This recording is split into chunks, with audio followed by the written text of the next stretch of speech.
ఇంటికొచ్చి గదిలో మార్చి మళ్ళీ కట్టారో ఏమో మాయజాలము తెలుసు మంత్రకారడి తెలుసు రెంటి కన్న ఇది ఇంకోటేమో నీలాకాశం నేలాకొస్తే ఇట్టాగే ఉంటాదో ఏమో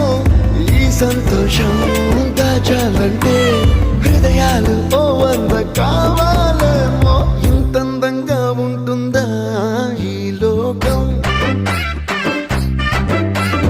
ఇన్నాళ్ళు ఈ మనసుకి తెలియాలేదే పాపం